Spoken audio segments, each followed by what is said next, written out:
The Legend of Sleepy Hollow is one of Washington Irving's most famous works. In the story, Diedrich Knickerbocker gives a third-person account of a town where residents are haunted by the supernatural creatures of their own stories. The townspeople pass these stories down, but none of them believe that the characters are real. Ichabod Crane, the only schoolteacher in the town, finds these stories entertaining, and one night he finds himself face to face with one of the creatures, the Headless Horseman. Ichabod's fateful meeting with the Headless Horseman leaves townspeople questioning the actuality of these different characters and even leaves them wondering if something more sinister may have happened. The story takes place in a town called Sleepy Hollow, which is located on the Hudson River.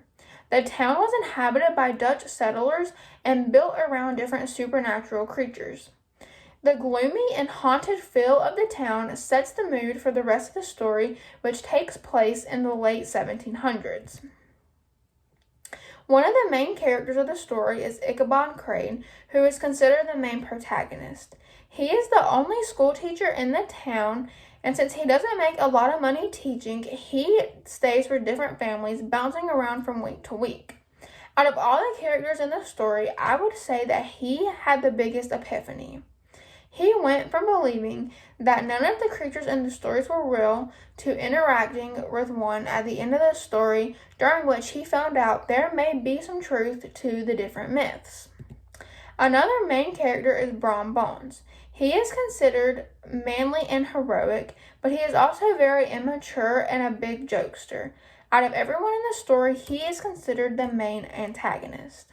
The final main character is Katrina Van Tassel. She is described as beautiful and flirtatious, but the main thing to know about her is that she is the daughter of a wealthy farmer who is going to be inheriting all of his riches after he passes away. Since Katrina is beautiful and gonna be rich one day, a lot of men want to marry her in order to inherit those riches, which creates the main conflict of the story. Two men in particular that are competing for her love are Ichabod and Brom.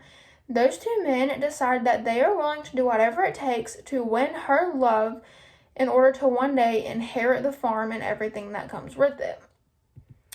The conflict is resolved when one night Ichabod is riding home and he runs into the Headless Horseman. Although the story doesn't exactly state what happened to Ichabod, the townspeople never heard from him again. It is thought that he was killed by the Headless Horseman, but there is also a possibility that he was just so scared from the interaction that he decided to flee the city and never come back. Whatever happened to him, he was gone from the town, and that eliminated Brom's competition, which made it easy for him to marry Katrina, and he would one day gain the riches of the farm. The story between Brom and Ichabod trying to win Katrina shows the theme of greed. Both of the men only wanted to marry her in order to inherit the money that they would earn from the farm. On the other hand, Katrina only let the two boys compete for her because she wanted the attention.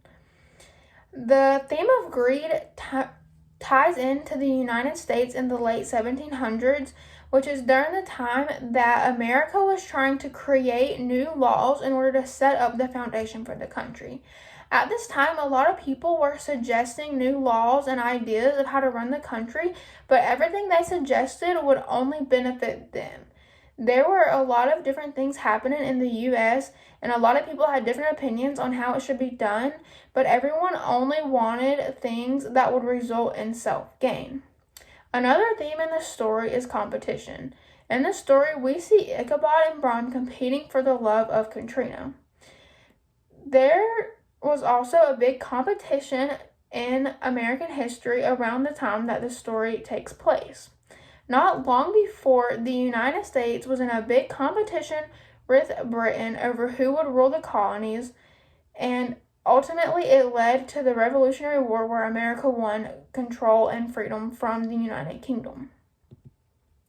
Finally, there are quite a few examples of figurative language throughout the story.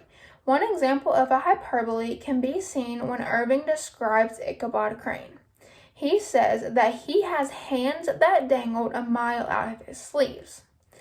There are also a few examples of alliteration, and in the story there are a lot of alliterative pairs of words, such as Sabbath stillness, broad branches, and even one of the main characters' names, Brom Bones.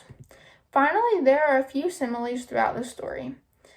Washington Irving compares the people of Sleepy Hollow by saying they are like those little nooks of still water which border a rapid stream. He also says Katrina is rosy-cheeked as one of her father's peaches. Overall, Irving created an entertaining story that continues to captivate readers and likely will for centuries to come due to the details, strange characters, and mysterious ending.